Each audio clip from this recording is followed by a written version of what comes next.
Échec. Retour sur expérience avec la Bible. J'ai raté le CAP de couture. Je le préparais depuis quelques mois. J'avais acquis pas mal de compétences nouvelles. Mais pour les deux épreuves, technologiques et professionnelles, ça n'a pas suffi. Et de beaucoup. J'ai prié, j'ai travaillé dur, je me suis appliquée. Alors comment cela a-t-il pu arriver? On se pose la question quand on reçoit des résultats négatifs, à un examen, à un entretien d'embauche qu'on avait pourtant bien et longuement préparé. Cette question-là, je n'ai même pas eu besoin de me la poser, c'était évident. À la fin des 2 derniers jours d'examen, je savais que c'était raté. Oui, j'avais prié, oui, j'avais travaillé dur, oui, je m'étais appliquée. Mais j'ai été trop lente et surtout, j'ai manqué de méthode. Dieu se soucie-t-il des échecs, nos échecs, les échecs des autres? Dieu se sert-il des échecs pour obtenir en fin de compte un bon résultat? La réponse est oui. Quand nous souffrons parce que nous avons échoué dans un domaine quelconque, faisons confiance à Dieu, car il prend soin de nous. Il utilisera nos échecs pour réaliser ses plans. Je sais que tu peux tout faire. Aucun de tes desseins, de tes projets, ne peut être contrarié, dit Job 42, verset 2. Ainsi, Dieu peut fendre en deux la mer des roseaux. Il peut donner la vue aux aveugles. Il peut ressusciter Jésus, son Fils, d'entre les morts. Il peut répondre aux prières de millions de personnes en même temps. Alors, il n'est pas difficile pour lui, il n'est sûrement pas difficile pour lui de nous faire réussir notre examen, de nous faire obtenir le travail que nous désirons, de nous donner la victoire sur le péché. Pourquoi Dieu a-t-il laissé cela m'arriver? Lui seul le sait vraiment. Dieu a nos intérêts à cœur. Son bras n'est pas trop court pour nous sauver. Alors pourquoi n'intervient-il pas pour nous, à tout moment, pour nous accorder la victoire? Dans la pensée de Dieu, c'est peut-être plus logique de nous permettre de trébucher, de tomber et de revenir vers lui que de nous empêcher de faire des erreurs ou des bêtises. C'est souvent à travers nos erreurs que Dieu, dans son amour pour nous, révèle les domaines de notre vie qui ont besoin d'être améliorés et corrigés. Quelle réflexion tirer de l'échec? Il y a souvent des moments dans notre vie où nous ressentons la douleur de notre mauvais choix, parfois la conséquence d'un péché. J'ai tout gâché, je ne peux plus m'utiliser. Un petit tour dans la Bible aidera à y voir plus clair. C'est un livre plein de vérité, plein de réalisme. Pas les images d'Épinal de héros imaginaires qui réussissent tout en tout temps sans aucune erreur. Mais c'est l'histoire de gens qui vivent dans le réel. C'est le récit de la vie d'hommes et de femmes qui font des erreurs graves.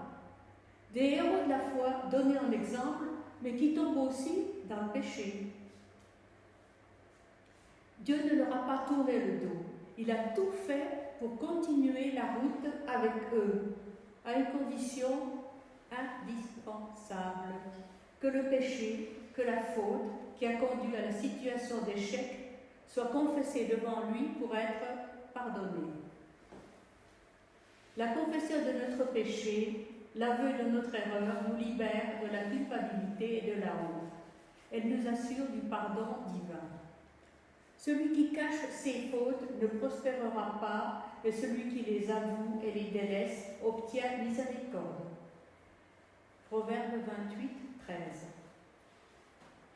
Au lieu de nier, de minimiser nos échecs, ou alors de dire que c'est la faute des autres, exposons-les à la lumière de Dieu. Parlons-en honnêtement devant lui. Admettons notre culpabilité et prions pour sa miséricorde. 2 exemples opposés mais éclairants à ce sujet. David et Saül. D'abord David. C'est clair. David a clairement péché et gravement péché. Adultère avec une belle voisine. Tentative, plusieurs fois ratée, pour camoufler les suites d'un adultère. Assassinat du mari, déguisé en accident de guerre. Nous connaissons tous l'histoire et certains depuis l'école du dimanche. David s'est enferré lui-même de péché en péché depuis le début.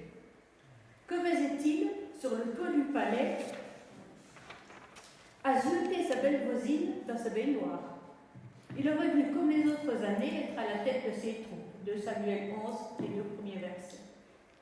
Mais quand le prophète Nathan le confronte à son péché, David le reconnaît et le confesse tout de suite. Lorsque le fils né de l'adultère tombe malade, il jeûne, il prie, il pleure sur son péché. Il espère que Dieu guérira l'enfant. L'enfant meurt. David l'accepte comme jugement de Dieu. Il doit aussi subir les conséquences de son péché. Il y a toutes sortes de graves problèmes dans la famille, mais finalement Dieu l'a estimé, je cite, comme un homme qui correspond à ses désirs et accomplira toute sa volonté. Acte 13.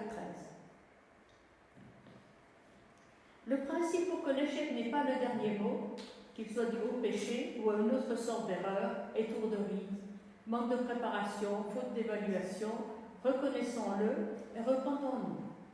David a pris à cœur les reproches de Dieu. Dieu a pris au sérieux la repentance de David. Et maintenant, Saül. Il a bien commencé. On apprécie le récit de sa rencontre avec le prophète Samuel pendant la recherche des ânes perdus de son père. On s'émeut un peu du grand gaillard qui se cache modestement alors qu'on est en train de tirer au sort le futur roi. Mais un énorme mais. La désobéissance à une consigne pourtant clairement indiquée. Et en plus, les mauvaises excuses, les tentatives de se donner quand même raison. Le tout premier jour de leur rencontre, le jour des Ammès, le jour de l'onction de Saül comme roi, Samuel donne un ordre précis. Tu descendras avant moi à Gilgal. Je descendrai vers toi pour offrir des holocaustes et des sacrifices de communion. Tu attendras 7 jours. Jusqu'à ce que j'arrive vers toi et que je te dise ce que tu dois faire. 1 Samuel 10, verset 8. 2 ans après, Saül est à Gilgal, à la tête de ses troupes. Les Philistins sont en face, prêts au combat. Les 7 jours d'attente sont presque passés et Samuel n'est toujours pas là pour offrir les sacrifices à Dieu. Combien de temps faut-il encore attendre? Et s'il ne venait pas? Oh là là, tout va rater. Les Philistins vont nous démolir. Alors Saül offre le sacrifice lui-même. Dans la loi de Dieu, c'était interdit au roi. C'était le domaine réservé des prêtres et des prophètes. C'est la séparation du pouvoir politique et du pouvoir religieux. Au lieu de demander pardon, Saül se cherche des excuses. J'ai vu que le peuple se dispersait, j'ai vu que tu n'arrivais pas dans les fixer et que les Philistins étaient rassemblés. Je me suis dit, les Philistins vont m'attaquer à Gilgal et je n'ai pas imploré l'Éternel. Alors, je me suis fait violence et j'ai offert l'holocauste. Je ne pouvais pas faire autrement. Si Saül, tu aurais pu implorer l'Éternel dans une prière sincère, à haute voix, devant ton armée, tout simplement. Samuel dit à Saül, tu t'es comporté de façon stupide. Tu n'as pas respecté le commandement que l'Éternel, ton Dieu, t'avait donné. L'Éternel aurait affermi pour toujours son règne sur Israël. Mais maintenant, ton règne ne durera pas. Samuel annonce alors le choix d'un futur roi. L'Éternel s'est choisi un homme selon son cœur et il l'a destiné à être le chef de son peuple. Cela arrivera parce que tu n'as pas respecté ce que l'Éternel t'avait ordonné. Oui, Saül, tu t'es donné un rôle que tu n'avais pas le droit de prendre. Ça ne te suffisait pas d'être roi, tu as voulu jouer au prêtre. Et en plus, tu insistes encore pour te donner raison. Par la suite, la vie de Saül n'est qu'une succession d'erreurs et d'échecs, jusqu'à sa mort, plutôt lamentable. Tout cela peut paraître quand même un peu raide. D'un côté, adultère, assassinat et pourtant, en fin de compte, homme selon le cœur de Dieu. De l'autre, désobéissance à cause de la trouille à une consigne claire. Ça nous semble excusable, et pourtant ça ne passe pas. Et ça passe d'autant moins que, de la part de ceux, il n'y a ni demande de pardon ni repentance, mais une tentative pas du tout intelligente de justifier à tout prix. Finalement, tout est dans la confession du péché. Tout est dans la reconnaissance de notre erreur devant Dieu, quelle que soit cette erreur. Mon échec au CAP n'est pas dû à un péché en tant que tel, mais à une succession d'erreurs et de mauvais choix. Et ça, j'ai jugé nécessaire de le confesser à Dieu et d'en me repentir. Pour l'épreuve technologique, une erreur de méthodologie, de gestion du temps. J'aurais dû commencer par le dessin technique, plus long, plus difficile et qui compte le plus dans la note. Je me suis attardée, j'ai même traîné sur le dessin d'art que j'aime mieux. C'est frustrant de voir le temps qui s'envole, de savoir exactement ce qu'il faut faire, quelles lignes de construction tracer, quels termes techniques écrire, et de ne pas pouvoir le faire parce que le temps est dépassé. C'est ma faute, j'ai mal géré. J'ai fait les choses dans le mauvais ordre. Cela rappelle, toute proportion gardée, Romains 7, 19. Je ne fais pas le bien que je fais le mal que je ne veux pas. Négligence de consignes pourtant clairement indiquée. Au bout des 2 jours d'épreuve professionnelle, je n'ai pas réussi à assembler le vêtement. Trop de temps perdu et surtout trop d'erreurs.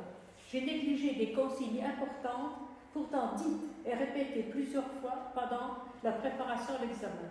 Oui, je savais qu'il fallait lire jusqu'au bout toutes les pages de l'énoncé qui présentaient les étapes de construction du vêtement à coudre.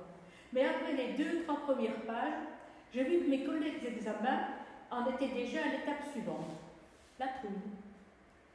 Alors j'ai arrêté la lecture, le sujet paraissait facile. Continuer à lire m'aurait évité d'énormes erreurs, fatales pour la suite. Une confusion dans le montage d'une partie importante, donc de longues minutes à découdre. Un détail à lire un peu plus loin dans une des pages suivantes indiquait la solution. Jean-Marc a laissé tomber son oncle Barnabas et Paul en plein voyage missionnaire. Il a provoqué la séparation des 2 hommes. Acte 13-13. Mal du pays, peur du danger, manque de maturité, Luc, l'auteur des actes, ne le dit pas. Oui, j'ai commencé trop tard ma préparation, en décembre au lieu de septembre, pour l'examen de juin. Oui, j'ai appris à coudre des détails difficiles à réaliser, mais je ne les ai pas encore vraiment assimilés. Je dois sans cesse retrouver au livret technique. Et le résultat n'est pas vraiment fin et concluant. Il me manque encore l'expérience. Bien des années plus tard, Paul est en prison, il attend son procès. Il écrit à l'église de Colosse. Il leur dit. Jean-Marc est avec lui parmi d'autres compagnons. Il leur dit, il a été d'un grand réconfort pour moi. Et il recommande à l'église de Colosse d'accueillir Jean-Marc. Jean-Marc est finalement l'auteur du 2e évangile, l'évangile de Marc. Quand on subit un échec, est-ce qu'il faut se résigner, est-ce qu'il faut laisser tomber? L'échec n'est pas le signe que nous ne serons jamais à la hauteur. Parfois, nous essayons d'agir à un niveau que nous ne sommes pas encore assez mûrs, assez habiles, assez bien préparés pour gérer. Nous pouvons toujours dépasser ce genre d'échec à condition de ne pas abandonner. Je me suis rappelé un autre de mes échecs, particulièrement cuisant celui-là. À la fin de mes études de lettres et après une année de stage dans 2 lycées techniques de Nancy, j'ai raté le CAP d'enseignement technique, le CAP pratique. J'entends encore l'inspecteur général me descendre en flammes. Il disait que je ne serais jamais capable d'enseigner. L'année suivante, après une nouvelle année de stage très profitable, j'obtenais le CAP et un poste dans un lycée technique de Nancy. Et surtout, quelques années plus tard, le rectorat me nommait maîtresse de stage pour diriger une candidate au CAP de l'enseignement secondaire. 2 disciples de Jésus, Judas et Pierre. 2 trahisons, en quelque sorte. L'une auprès des responsables du temple, l'autre devant les serviteurs du grand prêtre. Mais Pierre, les larmes de la repentance, le pardon de Jésus près du lac, la réhabilitation de l'homme de Dieu qui a écrit 2 lettres du Nouveau Testament. Judas, pas de repentance. le geste de rage et de désespoir de jeter les 30 pièces d'argent au nez des notables du temple. Un suicide misérable. Stop, réflexion, retour en arrière, confession, repentance, pas obstination dans l'horreur. En fin de compte, dès qu'il y a repentance, acceptation de sa responsabilité, l'échec ne condamne pas définitivement. C'est plutôt une étape nécessaire pour reprendre la route. Il est humain d'échouer de temps en temps, mais on parle d'échec lorsqu'on est vaincu par l'échec. On parle d'échec quand on refuse de se relever et de réessayer. Dieu ne promet pas que la vie sera sans problème, sans chagrin, et oui, sans échec simplement parce que nous croyons en lui. L'échec nous rappelle que nous sommes humains. Nous n'avons pas toutes les réponses. C'est une pilule difficile à avaler, mais c'est un point de départ honnête si nous voulons sérieusement progresser dans n'importe quel domaine de la vie. Surtout, peu importe à quel point nous pensons avoir échoué en tant que chrétiens, nous ne pouvons pas échouer à être un enfant de Dieu. Comme Paul l'a dit, par la grâce de Dieu, je suis ce que je suis, 1 Corinthiens 15:10, et non pas je suis ce que je fais. Lorsque nous devenons chrétiens, nous acceptons pour nous-mêmes le sacrifice de Jésus à la croix. Nous héritons de la relation qu'il a avec Dieu le Père. Nous devenons enfants de Dieu. Mon identité est ancrée en Christ, pas dans mes performances. L'échec peut seulement essayer de tester, de mettre à l'épreuve ma relation avec Dieu. Il ne peut pas la détruire. Dans Luc 9, 1 à 5, Jésus envoie ses disciples prêcher l'Évangile et faire des miracles. Il prévient. L'échec est tout à fait possible. Si les gens ne vous accueillent pas, alors que faire? Rentrer chez soi et gémir sur la méchanceté du monde? Si les gens ne vous accueillent pas, secouez la poussière de vos pieds lorsque vous quitterez leur ville en témoignage contre eux. Jésus montre à ses disciples comment se comporter lorsqu'ils ne sont pas les bienvenus en annonçant l'Évangile. Ne pas s'imposer aux gens qu'ils ne reçoivent pas, mais continuez quand même ailleurs, allez de l'avant. Comme nous le dit Luc 9,6, les disciples allaient de village en village, partout ils annonçaient la bonne nouvelle et guérissaient les malades. L'échec fait mal. Notre première réaction peut être d'abandonner. On se demande si ça vaut la peine de continuer. Surtout si des gens bien intentionnés vous ont dit « Pourquoi tu passes cet examen? Ça ne te sert à rien. » Et à ce propos, j'aimerais remercier du fond du cœur toutes les personnes de cette église qui m'ont encouragée. Elles se reconnaîtront. Évidemment, je n'en ferai pas une professeure rémunérée, mais pour moi, l'enjeu est ailleurs. Avoir la preuve que je peux réaliser tout projet, du plus simple au plus complexe, dans l'intérêt de ceux, des personnes qui me feront confiance. Mes performances de l'année 2022 n'ont pas été à la hauteur de mes espérances, mais ça fait partie du passé. Il n'y a pas de raison que ça se reproduise. Alors je n'arrête pas. L'échec prépare le futur succès. Je reprends la route pour 2023 avec l'expérience des erreurs à ne pas reproduire, celle des réussites à confirmer et surtout l'espoir des découvertes nouvelles.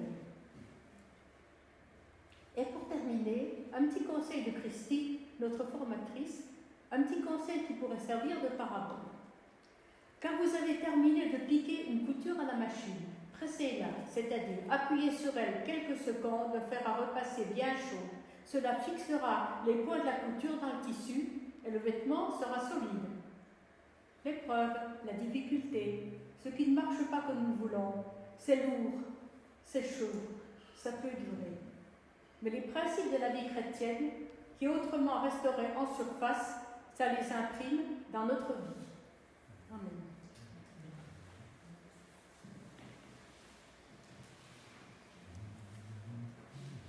Merci Seigneur de nous enseigner ta parole et de l'imprimer dans notre vie. Amen.